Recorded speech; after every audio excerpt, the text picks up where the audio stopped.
நீங்கள் என்ன படிப்புக்காக தயார் செய்ய போகிறீர்களோ, அது மேல் படிப்பாக இருந்தாலும் சரி, இல்லை இந்த பல்வேறு விதமான போட்டித் தேர்வுகளுக்கு தயார் செய்வதாக இருந்தாலும் சரி, முதலில் அதை தீர்க்கமாக திட்டவட்டமாக ஒரு முடிவெடுத்துக் கொள்ளுங்கள். அரசு பணியாளர் தேர்வாணையம் மூலமாக பல்வேறு விதமான பணிகளுக்கு தேர்வு நடத்தப்படுகிறது. அந்த தேர்வு அட்டவணை தேர்வாணையத்தால் ஒவ்வொரு ஆண்டும் வெளியிடப்படுகிறது. அனைவரும் அந்த தேர்வு அட்டவணையை பார்த்து நாம் அடுத்து எந்த தேர்வுக்கு தயாராக போகிறோம் என்பதை நீங்கள் முதலில் திட்டமிட்டு கொள்ள வேண்டும். ஸ்டாஃப் செலெக்ஷன் கமிஷன் மூலமாக மத்திய அரசு பணிகளிலே ஒவ்வொரு ஆண்டும் 10ஆவதிலிருந்து டிகிரி படித்தவர்கள் மற்றும் அந்த டிகிரியிலே என்ஜினியரிங் படித்தவர்கள் என்று அந்த ஸ்பெஷலைஸ்டு எக்ஸாமினேஷன் நடத்தப்பட்டு வருகிறது. அதையும் நீங்கள் பார்த்து தெரிந்து எந்த தேர்வுக்கு நம்மை தயார் செய்ய போகிறோம் என்பதை திட்டமிட்டு கொள்ள வேண்டும். ரயில்வே எக்ஸாமினேஷன் பல்வேறு விதமான பணிகளை நடத்துவதற்கான கால அட்டவணையை வெளியிட்டு வருகிறது. அதையும் நீங்கள் பார்த்து திட்டமிட்டு கொள்ள வேண்டும். உயர் பதவியான IAS IPS போன்ற பதவிகளுக்கு யூனியன் பப்ளிக் சர்வீஸ் கமிஷன் மூலமாக பல்வேறு விதமான பணிகளுக்கு தேர்வுகள் நடத்தப்பட்டு வருகிறது. அதையும் நீங்கள் இந்த மாதிரி பல்வேறு விதமான பணிகளுக்கான தேர்வுகள் நடத்தப்படுகின்ற பொழுது ஏதாவது ஒரு தேர்வுக்கு நம்மை தயார்படுத்தி கொள்ள வேண்டும் என்று திட்டமிட்டு அனைத்து தேர்வுகளும் எழுதுவதற்கு தகுதி படைத்திருப்பீர்களே ஆனால் ஒவ்வொரு தேர்வுக்கும் தனித்தனியாக விண்ணப்பித்து அந்த தேர்வுக்கு எந்த நாளில் தேர்வு வருகிறதோ அன்றைய தேதியிலே நாம் அந்த தேர்வை எழுதினோமே ஆனால் தான் ஒவ்வொரு விதமான பணிக்கும் உள்ள தேர்வு எவ்வாறு உள்ளது என்பதை நீங்கள் தனித்துவமாக அறிந்து கொள்ள இயலும். இதற்கு என்ன செய்ய வேண்டும்? உங்களுக்கெல்லாம் தெரியும், எல்லாருக்கும் ஒரே மாதிரியான சிலபஸ் தான் இருக்கு, ஒரே மாதிரியான தேர்வுகள் தான். ஏன் சிலர் மட்டும் வெற்றி பெறுகிறார்கள், சிலரால் முடியவில்லை என்று பார்க்கின்ற பொழுது ஒரு உதாரணமாக ஒரு தேர்வுக்கு மொத்த பணிகளை தேர்வு செய்கின்ற பொழுது அந்த பணிக்கு தகுந்தாற் போன்று ஒரு 10 மடங்கு அல்லது 100 மடங்கு தேர்வர்கள் விண்ணப்பிக்கிறார்கள். இதில் குறிப்பாக திட்டமிட்டு படிக்கின்ற மாணவர்களை நாம் பார்க்கின்ற பொழுது குறைந்த சதவீதத்தில் தான் எந்த தேர்வுக்கு விண்ணப்பித்திருக்கிறோமோ அந்த தேர்வுக்கு தன்னை தயார் செய்து கொள்ள முற்படுகிறார்கள். மற்றவர்கள் எல்லாம் ஒரு தேர்வுக்காக விண்ணப்பித்தோம் என்று சில சதவீத மாணவர்கள், சிலர் தேர்வு நெருங்கிய போது அவசரமாக புத்தகங்களை தேடி அதை படித்து தேர்வு எழுதுவது, இந்த மாதிரி பல்வேறு விதமான பிரிவுகளிலே மாணவர்கள் இருக்கிறார்கள். அந்த மாதிரி இருக்கின்ற பொழுது வெற்றி வாய்ப்பை தொடுகிற மாணவர்கள்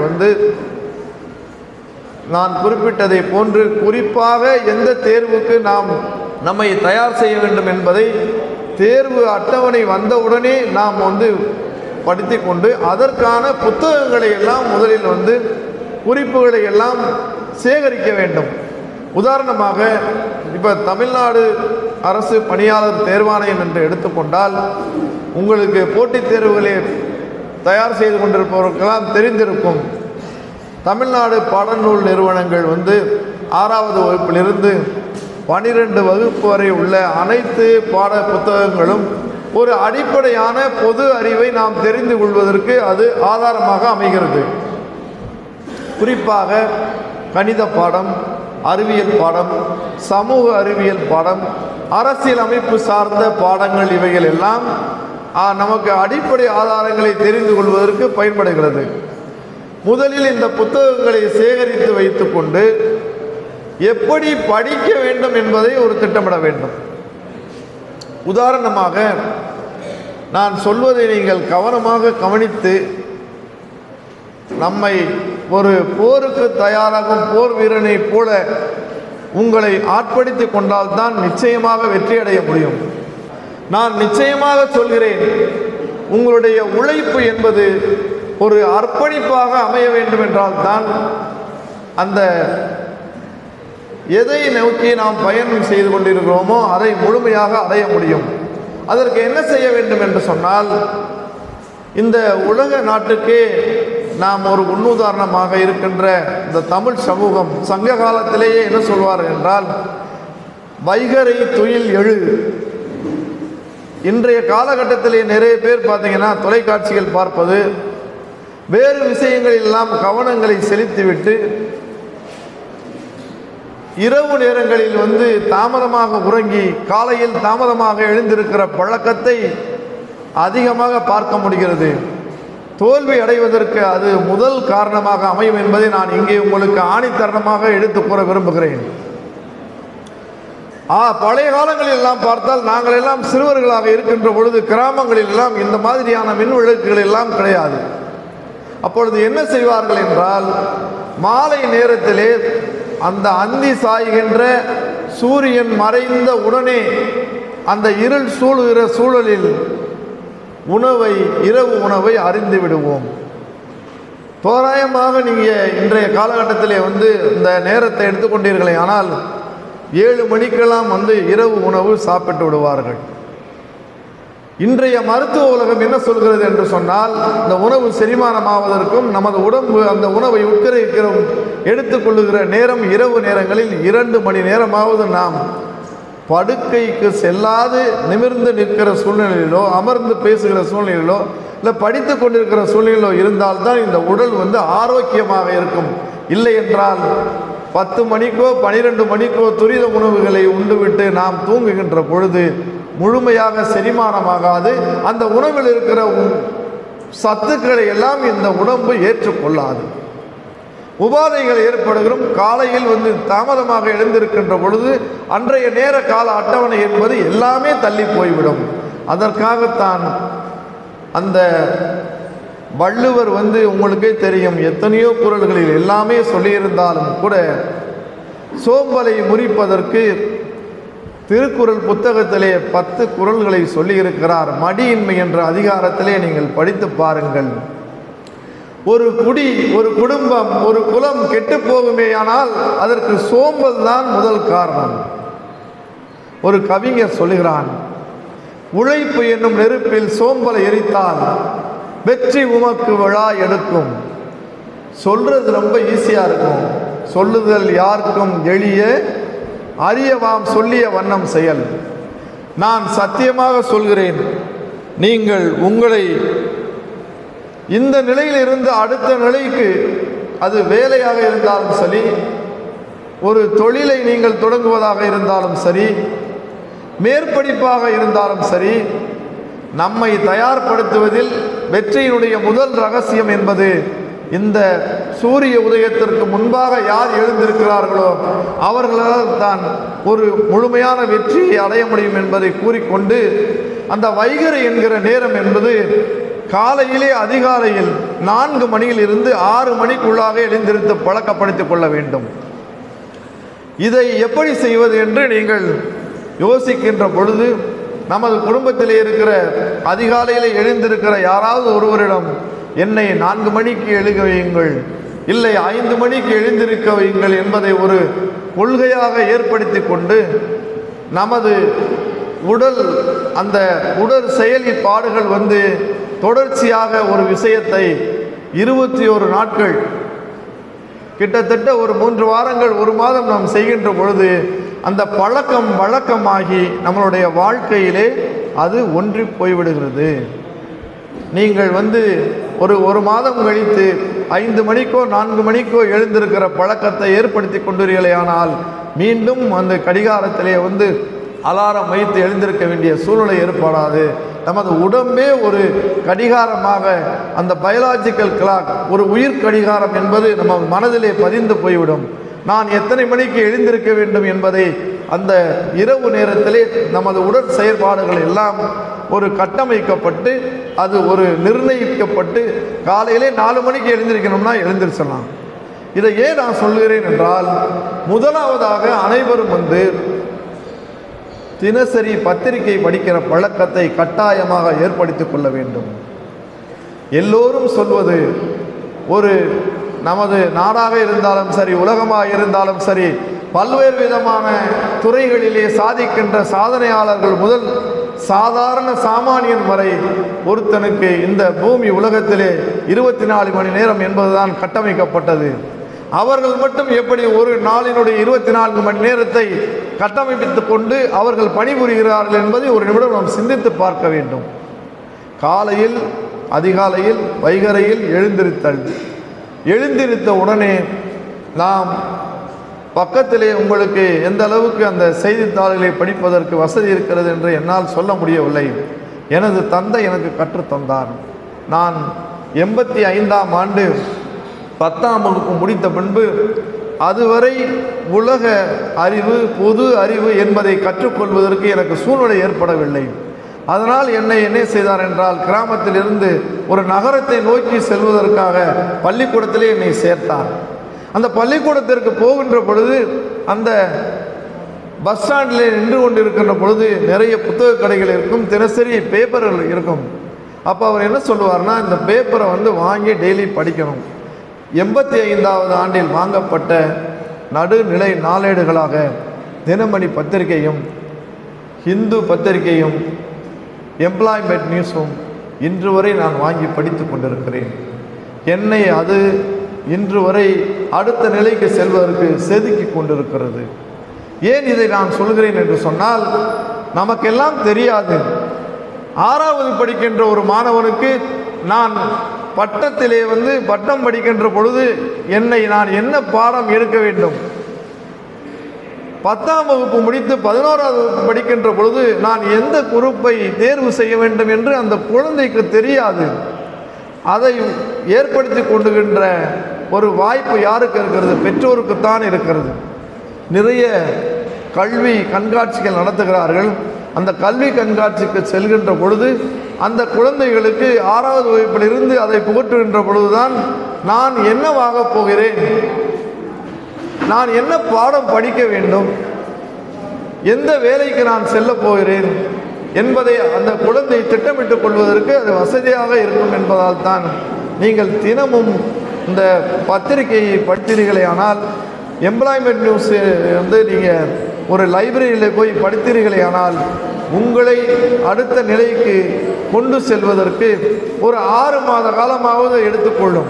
அப்பொழுதுதான் நீங்கள் எந்த துறையை தேர்ந்தெடுத்து செல்கிறீர்களோ அது சம்பந்தமான அந்த செய்தியை படிக்க வேண்டும். அடுத்ததாக நீங்கள் எல்லாம் பார்த்திருப்பீர்கள்,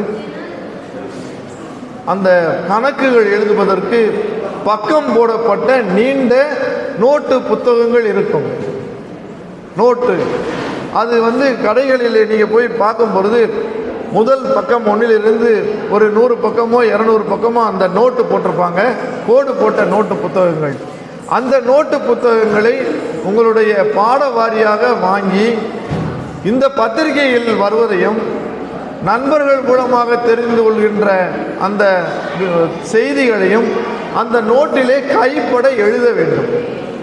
ஒரு முறை படிப்பது என்பது மறந்து போய்விடலாம்.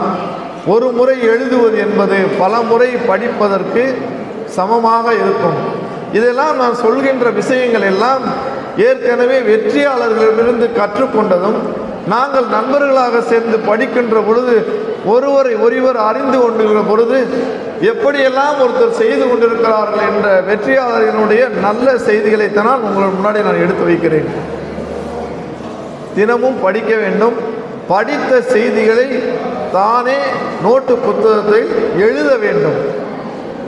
ஒவ்வொரு வாரமும் சனிக்கிழமையோ ஞாயிற்றுக்கிழமையோ உங்களுக்கு எந்த நாள் உகந்ததாக அமைகிறதோ அந்த நாளில் ஒரு வாரம் படித்ததை திருப்பி பார்க்க வேண்டும். அதுக்குத்தான் சிறு வயதுகளிலெல்லாம் பள்ளியிலே திருப்புதல் தேர்வு நடத்தப்படுகிறது. திருப்பி பார்க்கின்ற பொழுது ஏற்கனவே படித்ததும் எழுதியதும் என்ன ஆகும் என்றால் மீண்டும் நமக்கு ஞாபகத்திற்கு சேரும். ஞாபகத்துக்கு வருகின்ற பொழுதுதான் நீங்கள் போட்டித் தேர்வு எழுதுகின்ற பொழுது அந்த 4 பதில்களில் எந்த பதில் கேள்விக்கு உகந்ததாக இருக்கும் என்பதை தேர்வு செய்வதில் நமக்கு ஒரு சாதகமான சூழ்நிலையை கொடுக்கும். சில நேரங்களில் நேரடியான பதில்கள் எல்லாம் இருக்காது. சில பதில்கள் நம் படித்ததை வைத்து அந்த 3 பதில்களை கொள்குறி வகையிலே அந்த எலிமினேட் பண்ணுகிற ஒரு பவரை நமக்கு கொடுக்கும். அது நாம் படித்ததை வைத்து பார்க்கின்ற பொழுது அந்த ஒரு சாய்ஸில் வர்றது இது ரிலவெண்ட்டாக இல்லை, அடுத்த சாய்ஸில் வர்றது ரிலவெண்ட்டாக இல்லை, இன்னொரு இது ரிலவெண்ட்டாக இருக்குது அப்படிங்கிறத முடிவெடுக்கிறதுக்கான வாய்ப்புகளை நமக்கு கொடுக்கறதுக்கு அந்த ஒரு சூழ்நிலையை ஏற்படுத்தி கொள்ளும். இதை திட்டமிட்டு நாம் எந்த தேர்வுக்கு தயாராகுமோ அந்த சிலபஸை வைத்து கொண்டு புத்தகங்களை தினமும் படிக்க வேண்டும். இன்னைக்கு இருக்கிற விஷயங்களிலே படிக்கிறது மிகவும் மிகவும் கடினமானது. நிறைய பேர் போட்டித் தேர்வுகளிலே தோல்வியடைந்து போவதற்கு காரணம் ஒரு நாளைக்கு எத்தனை மணி நேரம் தொடர்ந்து படிக்கிறோம் என்பதை பொறுத்திருக்கிறது. காலையில் எந்திரிச்சு உட்காந்து படிக்கும்போது நிறைய பேர் பார்த்தா சுவற்றில் சாய்ந்து கொண்டு படிப்பை ஆரம்பிப்பார்கள். சிறிது நேரம் ஆக ஆக அந்த உடல் அமைப்பு என்பது வளைந்து கொஞ்ச நேரத்தில் என்ன ஆகும்னா தூக்கம் வந்துவிடும். அதெல்லாம் படிப்பல்ல, அவரால் எல்லாம் சாதிக்க முடியாது. ஒரு நல்ல சேரில் உட்கார்ந்து நீங்கள் ஒரு பேடு ஒன்று வாங்கி ஒரு புத்தகமோ இல்லை நோட்டில் நீங்கள் எழுதின விஷயத்தையோ உட்கார்ந்து கொண்டு அந்த பொசிஷனில் ஒவ்வொரு வரியாக படிக்க ஆரம்பிக்கின்ற பொழுது காலையில் ஒரு 9 மணிக்கோ இல்லை 10 மணிக்கோ ஆரம்பிக்கிறீங்கன்னா குறைந்தது 1 மணி நேரம், 2 மணி நேரம், 3 மணி நேரம் என்று ஒவ்வொரு நாளாக ஒவ்வொரு வாரமாக அந்த படிக்கின்ற நேரத்தை அதிகரித்து கொள்ள வேண்டும். அதற்கு நம்மை கொஞ்சம் கொஞ்சமாக மனசை பக்குவப்படுத்தணும். நமக்கு இந்த வேலையை எப்படியாவது வாங்கி ஆகணும், என்ன பணிக்கு நாம் செல்லவிருக்கிறோமோ அந்த பணியை அடைய வேண்டும் என்கின்ற ஒரு உந்துதல் தொடர்ச்சியாக மனசில் இருக்கணும். ஒரு மிகப்பெரிய வேட்கை இருக்கணும், தாகம் இருக்கணும். அப்போ தான் அதை நோக்கி நம்ம போக முடியும். திருப்பி மதிய உணவு, அப்புறம் திரும்பி மதியத்துக்கு ஒரு மணி நேரமோ 2 மணி நேரமோ இந்த மாதிரி படிக்க ஆரம்பித்து நீங்கள் குறைந்தது ஒரு நாளைக்கு 8 மணி நேரமாவது படிக்க வேண்டும். குறைந்தது 8 மணி நேரமாவது படிக்க வேண்டும். அதிகமாக நிறைய சாதனையாளர்கள் எல்லாம் நாம் தேர்ந்தெடுக்கின்ற போட்டித் தேர்வுக்கு தகுந்தாற் போன்று கிட்டத்தட்ட 12 மணி நேரம் வரை நம்மை படிப்பதற்கான சூழ்நிலையை ஏற்படுத்திக் கொள்கிறார்கள். அந்த மாதிரியான சூழ்நிலையிலே நாம் நம்மை தயார்படுத்துவதற்கு இந்த உடம்பு அவ்வளவு சீக்கிரமாக ஒத்து வராது. இந்த படிப்புகளை செய்து கொண்டிருக்கின்ற பொழுது நாம் சரிவிகிதமான உணவுகளை எப்போதும் நாம் தொடர்ச்சியாக என்ன உணவு நமக்கு உடம்புக்கு ஏற்றுக்கொள்கிறதோ அந்த உணவுகளை தொடர்ந்து உண்டு கொண்டு நமக்கு களைப்பு சலிப்பு வராதது மாதிரியான சூழ்நிலையை நாமே ஏற்படுத்தி கொண்டு பழங்கள் காய்கறிகள் போன்றவற்றை அதிகமாக எடுத்துக்கொள்ள வேண்டும். எண்ணெயிலே செய்யப்பட்ட பொருள்களை குறைத்து கொண்டு நாம் தொடர்ந்து படித்து கொண்டு பயணித்து கொண்டே இருக்க வேண்டும். நாம் எந்த பணிக்கு தயார்படுத்துகிறோம் என்பதை நமது கண் முன்னாடியாக நமக்கு நிறைய சிரமங்கள் வருகின்ற பொழுது, நமது மனம் தளர்ச்சி அடைகின்ற பொழுது, அந்த பதவியிலே இருக்கிற இப்போ ஐயா அவர்களை நீங்கள் பார்த்தீர்கள். மூர்த்தி சார் டிஐஜி, அவங்க இந்திய காவல் பணியில் நீங்கள் ஒரு ரோல் மாடலாக எடுத்துக்கலாம். இந்த பதவியில் இருக்கிறது நானும் இந்த மாதிரி ஒரு நிமிர்ந்த நன்னடையோடு நேர்கொண்ட பார்வையோடு ஒரு மிடுக்கோடு நான் ஒரு IPS அதிகாரியாக வர வேண்டும், அதற்கு என்னை தயார்படுத்துவதற்கு இந்த உடம்பு ஒத்துழைக்க வேண்டும் என்று ஒவ்வொரு அனுதினமும் நீங்கள் சொல்லிக்கொண்டே இருந்து அதற்கான பணிகளை தொடர்ச்சியாக செய்து கொண்டீர்களே ஆனால் நிச்சயமாக அடைய முடியும். அதற்கான வழிகளை செய்து கொண்டே இருக்க வேண்டும்.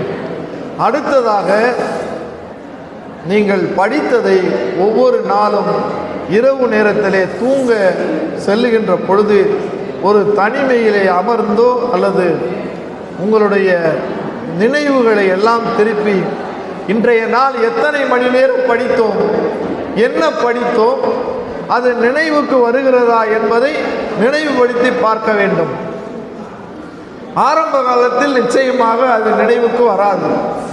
ஏனென்றால் நாம் விளையாட்டு போக்காக அந்த படிப்பை ஆரம்பிக்கின்ற பொழுது அவ்வளவு எளிதாக இந்த உடம்பு நினைவிலை வைத்து கொள்ளாது. ஏனென்றால் மனிதனுடைய குணாதிசயங்களில் மிகவும் முக்கியமானது மறந்து போவது, மறதி. ஸோ அந்த மறதியை நீங்கள் நீக்குவதற்காக மீண்டும் மீண்டும் படித்தவற்றை நினைவுபடுத்தி பார்க்க பழகிக்கொள்ள வேண்டும். இது ஒவ்வொருடைய குடும்ப சூழல், அவர் படிக்கின்ற ஆர்வம், அவர் எந்த சூழ்நிலையிலே அவரை ஆட்படுத்திக் கொள்கிறார் என்பதற்கு ஏற்றாற்போல் அவர்களுடைய உடல்நிலை, அந்த செயல்பாடு அமைந்திருக்கும். அதை நீங்களே ஏற்படுத்தி கொண்டு இன்றைய நாள் நான் எவ்வளவு படித்தேன் என்று நீங்கள் நினைத்து பார்த்து கொண்டு அடுத்த நாள் காலையிலே புதிதாக படிக்க ஆரம்பிக்கிறது முன்பாக நேற்று படித்ததை ஒரு திருப்புதலாக நீங்கள் அதை ஒரு 2-3 பக்கங்கள் படித்தாலும் பரவாயில்லை, ஞாபகத்தில் வர்றது மாதிரி படிக்கணும். அதை திருப்பி பார்க்கணும். திருப்பி அடுத்த நாள் காலையில் புதிதாக தினசரி நாளிதழ்களை படித்து அதனுடைய செய்தியை சேகரித்து கொண்டு பாடப்புத்தகங்களை படிக்கின்ற பொழுது புதிய பாடத்தை படிக்க ஆரம்பிக்க வேண்டும். அன்றைய நாள் முடிந்த பின்பு இந்த 2 நாள் படித்ததை நீங்கள் நினைவுபடுத்தி பார்க்க வேண்டும். ஒரு வாரம் முடிந்த பின்பு இந்த வாரத்திலே திருப்புதல் செய்ய வேண்டும். நீங்கள் குழுவாக சேர்ந்து கூட படிக்கலாம். நல்ல நண்பர்கள் ஒரு பாடத்திலே இப்போ எங்களுக்கெல்லாம் ஐயா அவர்கள் நாங்கள் மெயின் எக்ஸாம் எழுதுகிற பொழுது கணிதத்திலே யார் யாருக்கெல்லாம் திறன் இல்லாமல் இருக்கிறார்களோ அவர்களை எல்லாம் அழைத்து உட்கார வைத்து இந்த தேர்வுக்கு எப்படி படிப்பது, இந்த கேள்விக்கு எப்படி பதில் எழுத வேண்டும் என்பதை அவர்கள் எத்தனையோ பேருக்கு சொல்லிக் கொடுத்து இன்று நமது நாட்டிலே உயர் பதவியிலே ஐஏஎஸ் அதிகாரிகளாக யூபிஎஸ்சியிலே எத்தனையோ பேர் பதவியில் இருக்கிறார்கள். தமிழ்நாடு அரசு பணியாளர் தேர்வாணையத்தில் எத்தனையோ பேர் பதவிக்கு சென்று இருக்கிறார்கள். அந்த மாதிரியான ஒரு சூழ்நிலையை நாம் ஏற்படுத்திக் கொள்ள வேண்டும். ஏன்னா நிறைய பேருக்கு என்ன தோணும்னா, நாம் போகலைனாலும் பரவாயில்ல, இன்னொருத்தர் வேலைக்கு போகக்கூடாது அப்படிங்கிறத நினைக்கிறது இல்லை. பட் ஒரு குறுகிய மனப்பான்மை, நமக்கு உடனே கிடைச்சாகணும் அப்படின்னு நினைப்பாங்க. அந்த மாதிரி கிடையாது. நமக்கு என்ன வாய்ப்பு கிடைக்குமோ, நாம் என்னவாக ஆகப் போகிறோமோ அதை யாராலும் ஒருபோதும் தடுக்க முடியாது என்பதை தீர்க்கமாக நாம் உறுதி எடுத்துக்கொண்டு ஒரு நேரத்தை ஒதுக்கி கொண்டு அன்று படித்ததை ஒருத்தருக்கு ஒருத்தர் நீங்கள் உரையாடல் மூலமாக ஒரு கலந்தாய்வு செய்து கொண்டீர்களே. ஆனால் நாம் சிலருக்கு இப்போ சமூக அறிவியல் சார்ந்த படித்திருப்பார்கள். அவர்களுக்கு அறிவியலில் இருக்கக்கூடிய சில கான்செப்ட், சில தியரியெல்லாம் சரியாக புரிதல் இருக்காது. இப்போ சயின்ஸில் நல்லா படிக்கிறவங்கள கூட டிஸ்கஸ் பண்ணுகிற பொழுது உங்களுக்கு அந்த சந்தேகங்கள் எல்லாம் தீர்ந்து போகும். சந்தேகம் தீர்ந்து போகின்ற பொழுது நாம் அடுத்த நிலைக்கு செல்வதற்கும் அந்த விடைகளை சரியாக தேர்ந்தெடுப்பதற்கும் நமக்கு பயனுள்ளதாக அமையும். இந்த குழு படிப்பை ஏற்படுத்தி கொள்ள வேண்டும். ஏற்படுத்தி கொண்டு முடிந்தால் நீங்கள் நல்ல ஒரு படிப்பகம் வீட்டை தேடியே உங்களுக்கு அமைந்திருக்கிறது. வாரந்தோறும் அல்லது மாதந்தோறும் நீங்கள் ஒரு தேர்வை எழுதி பார்க்கலாம். பழைய வினாத்தாள்கள் நிறைய இருக்கும். இந்த பழைய வினாத்தாள்களை எடுத்துக்கொண்டு நீங்கள் தேர்வு எழுதுகின்ற பொழுது அந்த பழைய வினாத்தாள்கள் எவ்வாறு கட்டமைக்கப்பட்டிருக்கிறது, ஒரு கேள்வியை எப்படி வடிவமைத்திருக்கிறார்கள், அந்த கேள்விக்கு எப்படியாக அந்த பதில்களை அமைத்திருக்கிறார்கள், இந்த 4 பதில்களில் கொள்குறியாக இருந்தால் எந்த பதில் இதற்கு உகந்ததாக அமைகிறது, இல்லை நீங்கள் டெஸ்கிரிப்டிவ் டைப் எக்ஸாம் எழுதுறீங்கன்னா அதில் எந்த மாதிரி உங்களை முக்கியமான கருத்துக்களை நாம் வெளிக்கொண்டு வர வேண்டும் என்பதை நாம் வெளிப்படுத்துவதற்கு ஒரு வாய்ப்பாக அமையும். அதை நீங்கள் அந்த குழுவோடு இருப்பவர்கள், படிப்பகத்தில் இருக்கிற ஆசிரியர்கள், நமக்கு முன்னாடி சாதனை செய்தவர்கள், நமக்கு யாரெல்லாம் இதை உதவி செய்கிறார்களோ அவர்களை திருத்தி பார்த்து நாம் செய்த தவறை திருத்திக் கொள்வோமே. ஆனால் நிச்சயமாக நாம் திட்டமிடப்பட்ட அந்த காலகட்டத்திற்கு உள்ளாகவே நமக்கு சாதனையை அடைவதற்கு ஒரு நல்ல முத்தாய்ப்பாக அமையும் என்பது இது எங்களுக்கெல்லாம் சார் போன்றவர்கள் எல்லாம் சொல்லிக் கொடுத்த ஒரு வழிமுறைகள் தான். அதை கடைபிடிக்க வேண்டும். அடுத்ததாக நாம் எந்த தேர்வுக்கு முழுமையாக தயார் செய்து கொண்டிருக்கிறோமோ, ஒரு உதாரணமாக 10ஆம் வகுப்பு தகுதி ஸ்டாஃப் செலெக்ஷன் கமிஷனில் நீங்கள் பார்த்துருப்பீங்க.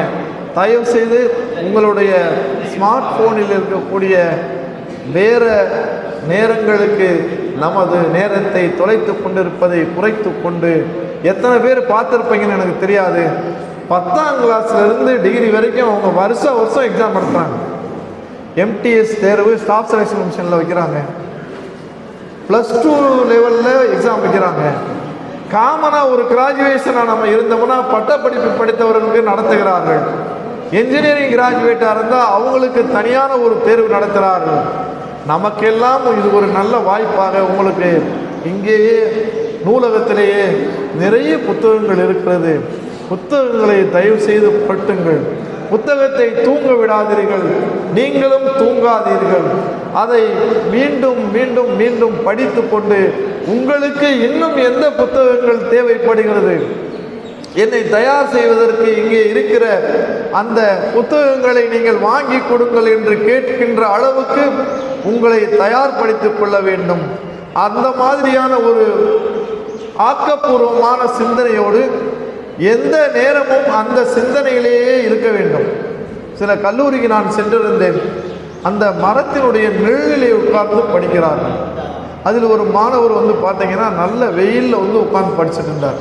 நான் கேட்டேன், என்னங்க வெயிலில் ஏன் உட்காந்து படிக்கிறீங்க? போன தடவை நான் எழுதும்போது எனக்கு ஒரு சிறிய இடைவெளியிலேயே அந்த எனக்கு கிடைக்காமல் போய்விட்டது. இன்று இந்த போட்டிக்கு தயார் செய்கின்ற பொழுது நான் இந்த தூங்குவதை துரத்த வேண்டும் என்பதற்காக நான் இந்த வெயிலே உட்கார்ந்து படிக்கிறேன் அப்படின்னு சொன்னார். எனக்கு ரொம்ப ஆச்சரியமாக இருந்தது. ஏன்னா நிறைய பேருக்கு படிக்கிறதுக்கு வீட்டில் கேட்பாங்க, வசதியாக ஃபேன் வேணும், உட்கார்ந்து படிக்கிறதுக்கு டேபிள் சேர் வேணும், கீழே மரத்தடி நிலையிலும் இன்று இந்த மாதிரியான ஒரு தரையிலே உட்கார்ந்து கொண்டு கூட தன்னை தயார் செய்து கொள்ளுகின்ற ஒரு சூழலை ஏற்படுத்தி இருக்கிறார்கள். ஏனென்றால் போட்டியாளர்கள் நிறைந்திருக்கிறார்கள். ஒரு நிமிடம் நாம் அயர்ந்து விட்டோமே ஆனால் நம்மை தாண்டி செல்வதற்கு எத்தனையோ பேர் தயாராக இருக்கிறார்கள். எப்படி ஒரு மைதானத்திலே ஒரு குறிப்பிட்ட நேரத்துக்குள்ளாக அந்த ஓடுகளத்திலே ஓடுபவருக்கு கொடுக்கப்பட்ட அந்த சில மணி துளிகளிலே தன்னை தயார்படுத்தி கொண்டு தன்னை முன்னிலைப்படுத்துகிறவருக்குத்தான் தனக்கு பதக்கம் என்று கிடைக்கிறதே போன்று இன்றைய காலகட்டத்திலே போட்டித் தேர்வுகளிலே கடுமையான போட்டிகள் ஏற்படுத்தப்பட்டிருப்பதால் நம்மை தயார் செய்து கொள்வதில் அனுதினமும் நம்மை முழுமையாக ஏற்படுத்தி கொண்டு சென்றால்தான் இன்று வெற்றியை அடைவதற்கு ஒரு முத்தாய்ப்பாக இருக்கும் என்பதை நான் இந்த நேரத்திலே உங்களுக்கு ஆணித்தரமாக சொல்லிக்கொள்ள கடமைப்பட்டுள்ளேன். இந்த நல்ல சூழ்நிலையை, இந்த கிராமத்து சூழ்நிலையை நாம் படிப்பதற்கு நன்றாக பயன்படுத்தி கொள்ள வேண்டும். சார்லாம் படிக்கிற காலத்தில், நாங்கள் படிக்கிற காலத்தில் இன்றைக்கி எனக்கு பார்த்தோன்னு உண்மையிலே ஒரு ஆனந்த கண்ணீரும் ஒரு அருமையான ஒரு சூழலும் இருப்பதை பார்த்து மனசுக்குள்ளே ரொம்ப சந்தோஷமாக இருந்துச்சு.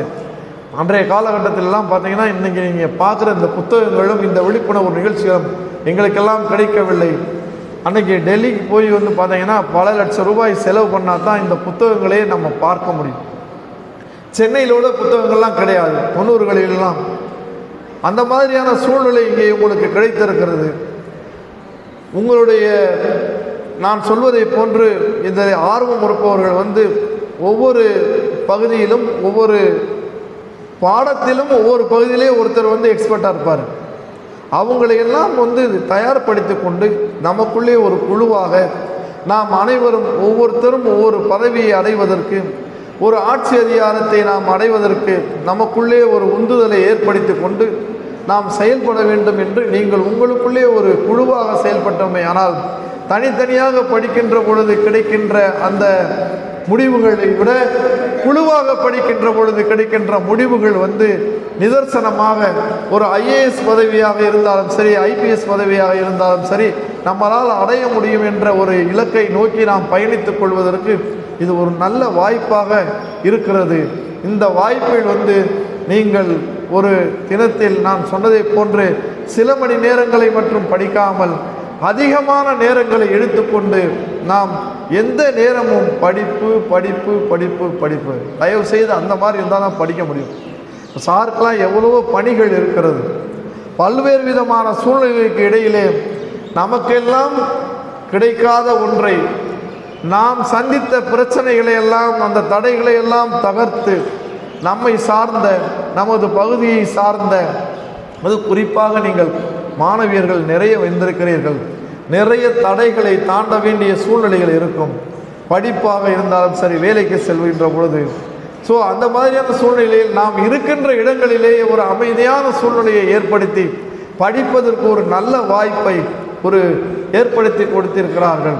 அதை சரியாக நீங்கள் பயன்படுத்தினீர்கள் ஆனால் உங்களுக்கு அந்த ஒரு நிர்ணயிக்கின்ற, நாம் நினைக்கின்ற இலக்கை அடைகின்ற, எதை நாம் அடைய வேண்டும் என்று நினைக்கிறோமோ அதை நீங்கள் அடைவதற்கு அடுத்த நிலைக்கு செல்லுகின்ற பொழுது, குறிப்பாக எந்த பணிக்கு இல்லை என்ன மாதிரியான செய்யணும் அப்படிங்கிறத நிச்சயமாக சார் இந்த படிப்பகம் மூலமாக உங்களுக்கு ஒரு ஆக்கமும் ஊக்கமும் சொல்வதற்கு நாங்கள் எல்லாரும் தயாராக இருக்கிறோம். அனுதினமும் என்ன ஆக வேண்டும் என்பதை நீங்களே முடிவெடுத்து கொண்டு அதற்கு தயார் செய்து கொள்ளுங்கள். செய்தித்தாள்களையும் எம்ப்ளாய்மெண்ட் நியூஸில் பார்த்தீங்கன்னா ஒவ்வொரு வாரமும் எத்தனையோ விதமான பதவிகளுக்கு அறிவிப்புகள் வந்து கொண்டே இருக்கின்றன. அதையெல்லாம் நாம் விண்ணப்பித்து அந்த தேர்வுகளை ஒவ்வொரு ஞாயிறன்றும் ஒவ்வொரு தேர்வு நாளன்றும் ஒவ்வொரு தேர்வாக எழுதுகின்ற பொழுது உங்களுக்கு எந்த தேர்வு எழுதுகின்ற பொழுது நமக்கு எளிதாக இருக்கிறது, அதில் வருகிற சில கேள்விகள் எல்லாம் மீண்டும் அந்த ரிப்பிட்டேஷன் ஆகும். அப்போ அந்த மாதிரி வருகின்ற பொழுது ஒரு கேள்வி தவறாக செய்தால் கூட அந்த கொள்குறி வகையிலே நமக்கு பணி கிடைக்காமல் போய்விடும். அந்த மாதிரி விஷயங்களை எல்லாம் தவிர்ப்பதற்கு எந்த எக்ஸாம் வந்தாலும் எழுதணும். நீங்கள் நான் இதுதான் எழுதுவேன். இப்போ நாங்கள் எங்கள் நண்பர்களே நிறைய பேர், ஒருத்தர் 2 பேர் அவங்களுடைய பணிகள் கிடைப்பதற்கு தாமதமாவதற்கு காரணம் அவர்கள் ஏற்கனவே தன்னை குறைத்து மதிப்பிட்டு கொண்டும் தன்னால் இந்த பதவியை அடைய முடியாது என்ற ஒரு நிலையை, அவருடைய மனநிலையை வைத்து கொண்டிருக்கின்ற பொழுது அவர்கள் ஒரு அச்சமில்லாத ஒரு நல்ல ஒரு தீர்க்கமான முடிவோடு பயணிக்க முடியாமல், அவர்கள் வேலையை அடைய முடியாமல் நிறைய தாமதமான சூழ்நிலை தான் பணிகள் கிடைத்திருக்கிறது. அந்த மாதிரி நினைக்கக்கூடாது. முதல்ல தூக்கி எறிய வேண்டியது பயம்தான், ஃபியர். என்னால் முடியுமா? எத்தனையோ பேர் நமக்கு முன்னாடி படிச்சுட்டு இருக்காங்க, நம்மளால் முடியுமா என்பதை முதலில் தூக்கி எறிய வேண்டும். நம்மளால் முடியும், என்னால் முடியும், நான் படித்து இந்த வேலைக்கு செல்வேன், இந்த பணிக்கு செல்வேன், நான் இந்த மாதிரி ஒரு ஆட்சி அதிகாரத்திலே அமர்வேன், நான் மக்களுக்காக பணி செய்வேன், எனது குடும்பத்தில், எனது ஊரில், எனது சுற்றத்தாருக்கு நான் ஒரு முன்னுதாரணமாக இருப்பேன் என்பதை ஆழ் மனதிலே ஏற்படுத்திக் கொள்ள வேண்டும். தயவு செய்து சொல்கிறேன், உங்களை எதிர்மறையான சூழ்நிலையிலே பார்ப்பவரை கூட, பேசுபவரை கூட தயவு செய்து தவிர்த்து விடுங்கள். ஏன்னா அவர்கள்தான் நாம் வெற்றியை நோக்கி நடைபயணம் செல்வதிலே முதல் எதிரியாக அமைவார்கள். நிறைய பேருக்கு சொல்லுவாங்க, இவங்கெல்லாம் நீ எல்லாம் படிச்சு வந்துடவா போகிறேன். தயவு செய்து அந்த மாதிரி யாரையும் சொல்லவும் கூடாது. சிறு குழந்தையாக இருந்தாலும் சரி, நாம் பட்டப்படிப்பு படித்து போட்டித் தேர்வுக்கு தயார்வதாக இருந்தாலும் சரி, நம்மளை கொண்டுதானே எல்லோரும் வருகிறார்கள். நிறைய சக்ஸஸ் ஸ்டோரி, யூபிஎஸ்சி இன்டர்வியூலாம் முடிச்சு ரிசல்ட் வந்தோன்னு பார்த்தீங்கன்னா நிறைய சக்ஸஸ் ஸ்டோரி பார்த்தீங்கன்னா, ஆடு மேய்த்து கொண்டிருந்தேன், ஒருத்தர் புரோட்டா கடையில் வேலை பார்த்து கொண்டிருந்தேன், 2-3 ஆண்டுகளுக்கு முன்பாக கேரளாவிலே பார்த்தீங்கன்னா சுமை தூக்குறாரு ரயில்வே ஸ்டேஷனில், போர்ட்டர் அவர். யார் யாரெல்லாம் பெரிய சூட்கேஸு சுமையெல்லாம் எடுத்துகிட்டு வருவாங்களோ அதையெல்லாம் தலையில் சுமந்துட்டு போகிறார் அவர். அவர் என்ன சொல்கிறாரு, அந்த மாதிரி நேரங்களில் இப்போ ஒரு சிலர் பாடல் கேட்பாங்க, ஒரு சிலர் வேறு ஏதாவது கதை கேட்பாங்க. அவர் காதில் மாட்டிக்கிட்டு எந்த நேரமும் இந்த யூபிஎஸ்சிக்கு தேவையான சிலபஸை வேறு எங்கேயோ அவர் வாங்கி ஆக்கப்பூர்வமான செயலே அதை கேட்டுக்கொண்டு செல்கிறாங்க. அது மனசிலே அவருக்கு பதிந்து போய்விடுகிறது. எப்பொழுதெல்லாம் அந்த ரயில் போகாமல் இவர் ஓய்வு கிடைக்கிறது, அந்த ஓய்வு நேரங்களில் எல்லாம் அவர் என்ன செய்கிறார் என்றால் அதை அசை போட்டு பார்க்கிறார். இரவு நேரங்களில் திருப்புதல் செய்கிறார். அவர் யூபிஎஸ்சி எக்ஸாமில் ஐஏஎஸ் பாஸ் பண்ணி அவர் கலெக்டர் ஆகிட்டார். ஏன் முடியாது? எனக்கு தெரிந்து இங்கிலீஷ் லிட்ரேச்சரில் யாருமே ஆப்ஷனல் இருக்கையிலாம் போட சொல்ல மாட்டாங்க. ஒரு மாணவி வந்து பார்த்தீங்கன்னா ஒரு சப்ஜெக்ட் இங்கிலீஷ் லிட்ரேச்சர் போட்டு கிராமத்தில், இன்றைக்கும் அந்த கிராமத்துக்கு வந்து பஸ் இல்லை. அவங்க வந்து காலேஜில் கிராஜுவேஷன் முடிக்கிறாங்க, BA English literature. English literature ஒரு சப்ஜெக்டாக போட்டு உறுதியான மனப்பான்மையோடு அவர்கள் வந்து தொடர்ச்சியாக அந்த பயிற்சியும் முயற்சியும் எடுத்துக்கொண்டதால் அவர் ஐஏஎஸ் ஆகி வேறு மாநிலத்திலே அந்த பணிக்கு அவர் சென்றிருக்கிறார். நிச்சயமாக முடியும் என்ற ஒரு தீர்க்கமான ஒரு திட்டத்தை நாம் மனதிலே வைத்து கொண்டேமையானால் எதுவானாலும் முடியும். அதற்கு தேவையான முயற்சியை நீங்கள் தான் வந்து எடுக்கணும். சிறிது தூரம் பயணம், எப்படி ஒரு இடத்துக்கு போகிறதுக்கு பயணம் செய்கின்ற பொழுது அந்த தூரத்தை சேருகின்ற வரை நாம் எதில் பயணம் செய்கிறோமோ அது சென்றால் தான் அந்த இடத்தை அலைய முடியும். அது மாதிரி தான் இது. நிறைய பேருக்கு பார்த்தீங்கன்னா கொஞ்சம் நெருங்கி போயிடுவாங்க. அந்த சைக்காலஜி, நம்ம மூளையில் இருக்கக்கூடிய அந்த கெமிக்கல், ஃபிசிக்கோ கெமிக்கல் ஆக்டிவிட்டீஸ் வந்து பார்த்தீங்கன்னா கொஞ்ச நேரத்தில் அப்படியே மாறிடும். எல்லாருக்கும் ஒரே மாதிரி சூழ்நிலையும், எல்லாருக்கும் ஒரே மாதிரியான அந்த திட்டமிடலும், எல்லாருக்கும் ஒரே மாதிரியான படிப்பும், ஒரே மாதிரியான உணவு முறையும், ஒரே மாதிரியான ஓய்வும் அமைவதில்லை. அதை நாம தான் ஏற்படுத்திக்கிறணும். ஏற்படுத்தும் போது தான் நிச்சயமாக சாதனை செய்ய முடியும். ஏன்னா நல்லா தெரிஞ்சுக்கோங்க, உங்களுக்கு தெரியாததில்லை, பல பேர் சொல்லியிருப்பாங்க, எல்லாம் இது பண்ணியிருப்பாங்க. ஒரு தடவை தான் நாம் இந்த பிறவி என்பது.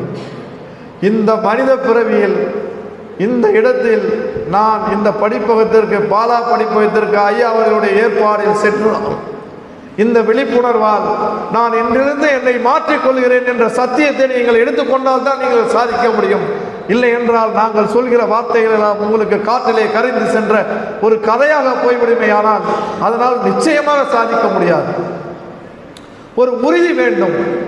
நமது மனதும் உடலும் வந்து உன்னதமாக இந்த ஒரு பிறவியிலே நான் என்னவாக போகிறேன் என்பதை இன்று இந்த அறைக்குள்ளே உங்களை சத்திய வாக்காக எடுத்துக்கொண்டு எனது குடும்பத்தாருக்கும் எனது தாய் தகப்பனாருக்கும் நான் என்னவாக ஆகிய ஒரு பெருமையை ஏற்படுத்தி கொடுக்க போகிறேன் என்பதை நீங்கள் தயார்படுத்தி கொண்டு உங்களது இலக்கு என்பதை நீங்கள் எல்லாம் ஒரு பெரிய இலக்காக ஏற்படுத்திக் கொள்ளுங்கள். அதை நோக்கி பயணம் செல்லுங்கள். செல்லுகின்ற பொழுது உங்களுக்கு ஏதோ ஒரு பணி கிடைக்கும். ஆரம்ப காலத்தில் எல்லாம் மிகவும் சிரமப்படும்.